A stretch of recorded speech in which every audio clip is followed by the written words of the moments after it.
get set. Where them hands, where them holes, where them throws, you know what I'm saying? Cecil.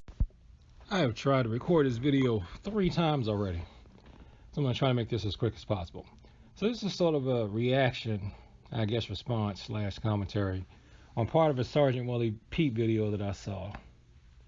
And his response to something from Professor Black Truth that, I mean, I like Sergeant Willie Pete. I think he, after listening to the video that he was talking about with Professor Black Truth, I think he kind of was overreacting to one statement. But it does bring up an interesting Marshall point. And that is that, you know, number one, not everybody's a fighter. And number two, I mean, people need training. I don't care how tough you are or how bad you think you are or how really about it hood or, you know, whatever your upbringing was, how rough it was, you still need to be trained in order to shoot a firearm or do hand-to-hand.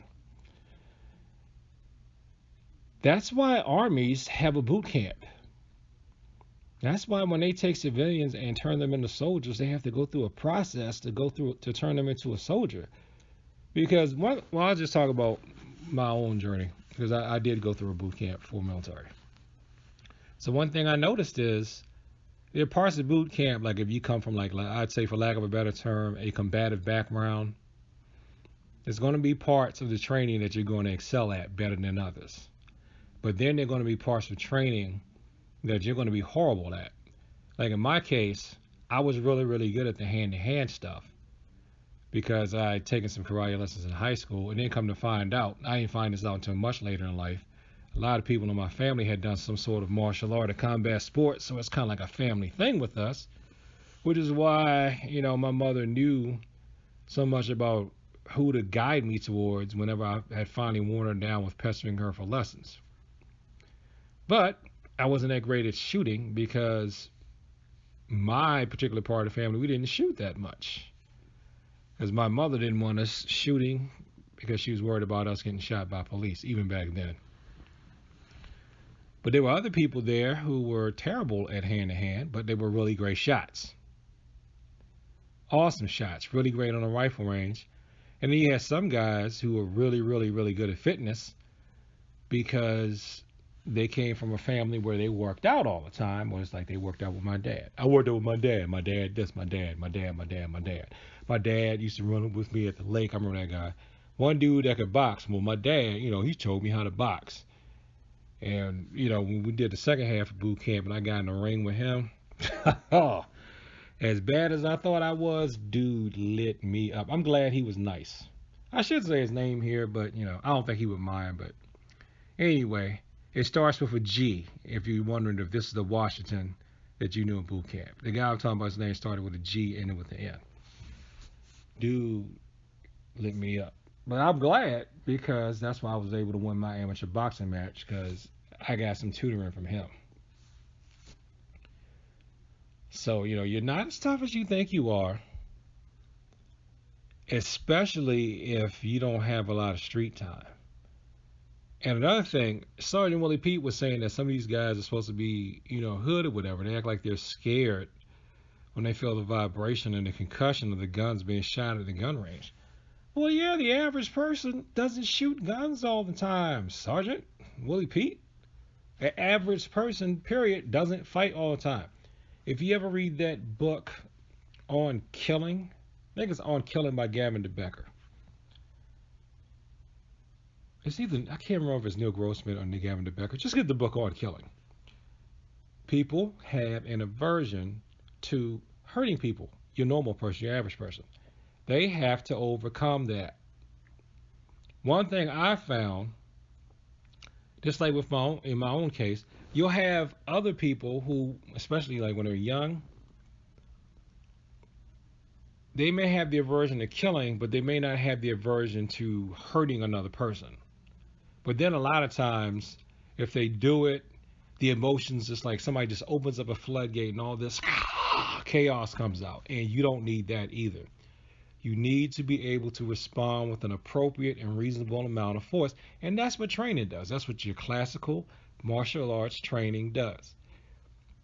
In my opinion, if you can do those fancy dance routines with pajamas on in public, you should stand a better chance of being able to control your emotions when you're confronted with regular civilian violence. It's all about, when we talk about self control, it's about showing self control when somebody is swinging at you, somebody's trying to grab you, somebody's acting like they're trying to do you some harm. That's what combat sports and martial arts should be able to help you with. If the combat sport or martial arts club is encouraging aggression, as in anytime somebody even looks at you wrong, you just punch them in the face and knock their teeth out, that's a bad environment. That's not a good instructor. It's not about just being hard or just being tough. It's about being able to manage your emotions during a violent crisis so that you can be as hard or as soft as needed. And that's the thing about civilian violence too. It's like you may have to respond right away with some quick, harsh, hard, violent reactions, but then when it stops, then you got to be able to stop. See, when you're training for combat, that's why I say I'm not training you for war, even though it's called a martial art. I'm not training you for the war zone. I'm training you for regular civilian life where you may be minding your own business, and then things go from 0 to 100, and then you got to take things back down to 50, and then you got to take them down to 25, and then you got to taper them down. And that's a hard thing to do, Jack. Because I remember when I came out of boot camp, I was like, everything I learned there was like how to just hurt, kill, maim, kill. I can't do that out here. What am I going to do? And I knew the answer. I was just reluctant. The answer ultimately was I needed to get myself back in martial arts classes so I could learn how to respond to things appropriately. Because a lot of times, especially if you are a black man or a big black man like myself, the other person can get away with trying to knock your head off, even with trying to use a weapon. Okay, spare me the legalese, but functionally, until it's examined by a bunch of lawyers or whatever, they can come at you trying to act like kill you, but you're not allowed to kill them, are you? Nope, you're not. You're supposed to defuse the situation. It is not right, and it is not fair. But it is. Thanks for watching this video. Like, comment, and subscribe. Please share this with people like to talk about the martial arts in peace. And as always, thank you for your time. I appreciate it.